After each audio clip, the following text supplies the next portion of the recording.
नागपुर में हुई हिंसा के बाद पुलिस ने एक्शन लिया है और अब जो नई जानकारी निकलकर नागपुर हिंसा से जुड़ी हुई सामने आ रही है कि इसमें बांग्लादेशी कनेक्शन भी है।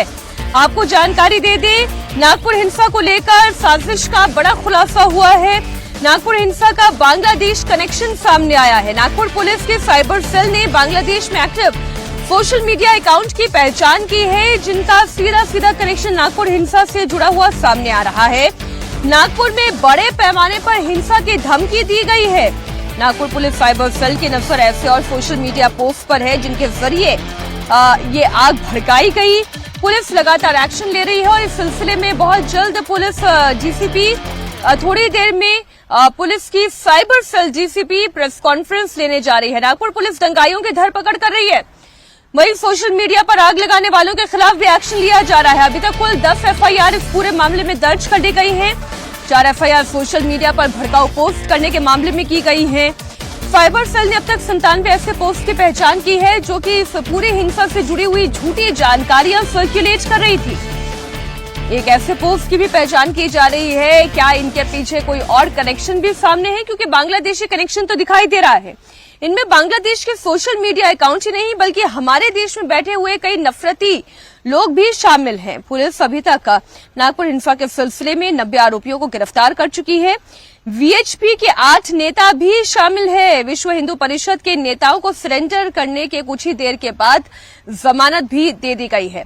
नागपुर में एसआईटी की कुल 18 टीमें हिंसा के एक एंगल की एक साजिश की जांच कर रही है। मास्टरमाइंड फहीम को गिरफ्तार किया जा चुका है, जिसे कोर्ट ने 21 मार्च तक पुलिस रिमांड में भेजा है। वहीं नागपुर हिंसा के बाद कर्फ्यू जारी है और इसमें थोड़ी ढील दी जाएगी। ये ढील दी जाए या ना जाए, इस पर फैसला आज लिया जाएगा।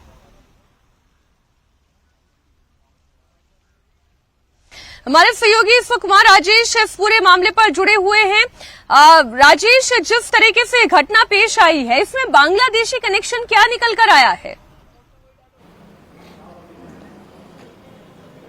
देखिए, कई ऐसे पोस्ट हैं जो भड़काऊ बयानबाजी कर रहे हैं, लोगों को भड़का रहे हैं और ये दंगे से पहले और दंगे के बाद दोनों ऐसे पोस्ट की तफ्तीश जो है वो पुलिस कर रही थी और उसमें कई ऐसे पोस्ट मिले हैं जो देश के बाहर यानी कि बांग्लादेश से किए गए हैं और लोगों को भड़काने वाले पोस्ट किए गए, जिसकी तफ्तीश फिलहाल नागपुर साइबर सेल भी कर रही है और महाराष्ट्र साइबर डिपार्टमेंट भी कर रही है।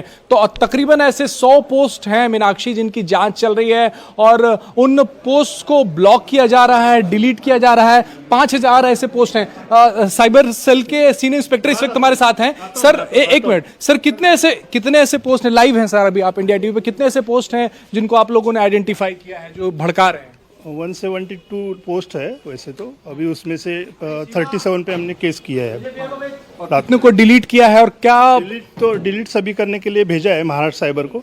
अभी वहाँ से जैसे जैसे उनको ये होगा तो डिलीट कर रहे हैं। कुछ पोस्ट देश के बाहर से, बांग्लादेश से भी मिले हैं, ऐसा लोकेट हुआ है आईपी एड्रेस?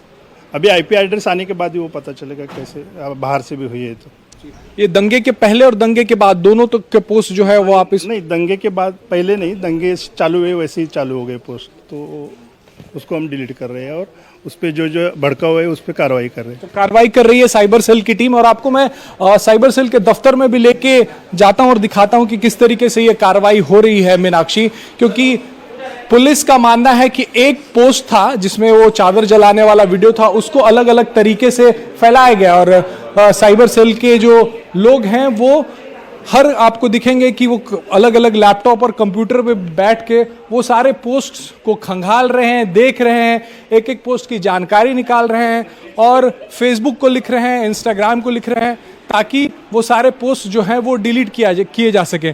अब इस कंप्यूटर पे देख लीजिए, वो सारे पोस्ट जो हैं वो देखे जा रहे हैं और एक एक करके सबसे बड़ा जो कल्प्रिट इस पूरे दंगे में सामने आया मीनाक्षी, वो सोशल मीडिया है। सोशल मीडिया पर वो लोग जिन्होंने ये पोस्ट लिखे हैं, तो साइबर सेल के दफ्तर में इस वक्त हलचल है। सबसे ज़्यादा हलचल इस वक्त यहीं पर है। लोग जो हैं, जो यहाँ के कर्मचारी हैं, जो यहाँ के पुलिस ऑफिसर्स हैं, वो लगातार ऐसे पोस्ट को खंगाल रहे हैं और केस कर रहे हैं और डिलीट करने की कोशिश कर रहे हैं। 4 अलग-अलग एफआईआर हमारे सहयोगी राजेश, जिस वीडियो के बारे में बात कर रहे थे कि दावा ये किया जा रहा था कि एक ऐसी चादर थी जिसपे आयतें लिखी हुई थी और उस आयतें लिखी हुई चादर को जलाया गया, फाड़ा गया या उनके साथ बेअदबी की गई। ऐसे बहुत सारे वीडियो सर्कुलेट हुए, लेकिन मुख्यमंत्री देवेंद्र फडणवीस ने कहा ये तमाम दावे सिरे से गलत हैं, ये अफवाहें फैलाई जा रही थी।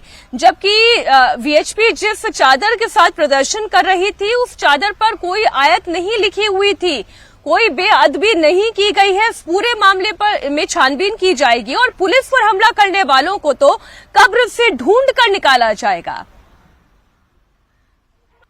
ज्यांनी पोलिसांवर हल्ला केलेला आहे त्यांना कबरीतने खोदून काढू, सोडणार नाही। बाकी सगळ्या गोष्टी क्षम्य आहेत, पण पोलिसांवर हल्ला हा क्षम्य नाही।